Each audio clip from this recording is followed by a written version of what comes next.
Hello पिला माने स्वागत करुच्ची आपण माननकु एग्जाम्स यूट्यूब चैनल को मु आपणकर प्रिय रामशंकर सर एवं आज नहीं आसी आपण मन पय एक नूतन वीडियो जेउटा कि रहिछि Odisha subordinate staff selection commission तरफ रु आस्थिबा नोटिस टी एवं नोटिस टी रहिछि आपण मानकर एवं एक गुरुत्वपूर्ण अपडेट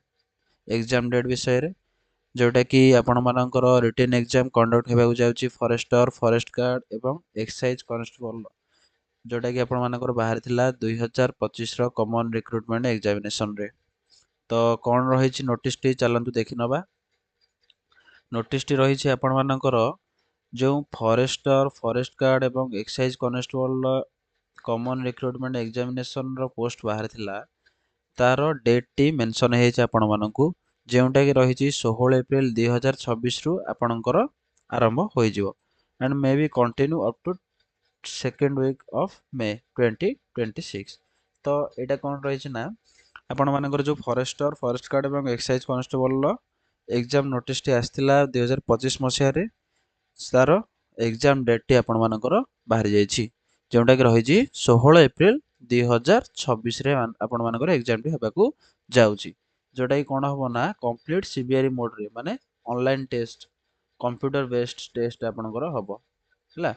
तो आपण माने देखि पारथिबे जे कंप्लीट नोटिस टी रही जाइछि कोन ना फॉरेस्टर रो एग्जाम डेट टी अनाउंस हे जाइछि। तो एग्जाम डेट टी वर्तमान अनाउंस हे जाइछि तो सेथे भाई आपण माने जे भली बारे प्रिपरेशन करथले तो आपण मानकर प्रिपरेशन को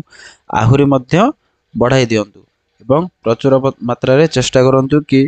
ए जो पोस्ट गुडी रही से पोस्ट मध्यरु गोटे पोस्ट आपण माने निश्चिंत जेमती क्लियर करि परिबे। तो जदि आपण माने क्लियर करिया चाहउछंती एवं केमती भाबे क्वेश्चन सब आछि केमती भाबे एग्जाम पैटर्न आछि तार मध्य आपण मानकु देछि जे आपण माने मॉक टेस्ट मध्य वेबसाइट को OSSC रो वेबसाइट को जाई दे परिबे। तो मॉक टेस्ट देले कोन हेबो ना आपण माने जानि परिबे जे एग्जाम टी केउ भली भाबे रहउछि एवं एग्जाम रो क्वेश्चंस गुडी को कि भली भाबे आसुछि। तो निश्चिंत ए मॉक टेस्ट फ्री रहिछि याकुन जाई OSSC रो वेबसाइट को जाई दे दियंतु एवं आपण मानकर प्रिपरेशन को आपण माने भलरे बहुत परिश्रम करी प्रिपरेशन करंतु एवं एई पोस्ट मध्य गोटे निश्चय पांतु। आपण मानकर रहितबा नॉर्मलाइजेशन प्रोसेस तो आपण जानथि ऑनलाइन टेस्ट जेहेतु होछि या नॉर्मलाइजेशन रहइबो नॉर्मलाइजेशन प्रोसेस रहइबो एवं आपणकर नेगेटिव मार्किंग मध्य एथिरे अछि बुझि पारले। तो ताकू नजर करी आपण माने क्वेश्चन सब अटेंड करिवे। तो किसी कथा नहीं आराम से आपण माने क्वेश्चन सब अटेंड करिके एग्जाम टी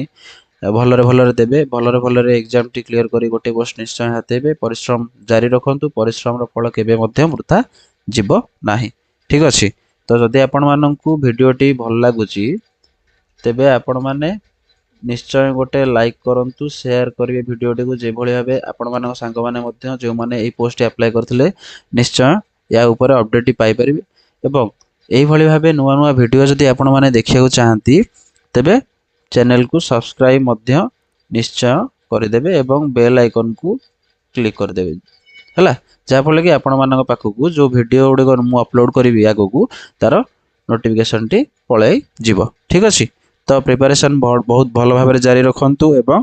आपण मानकु मो तरफ रु बेस्ट ऑफ लक रहिला जेमती ए थरो गोटे पोस्ट आपण माने निश्चय हातेबे ठीक अछि। Thank you.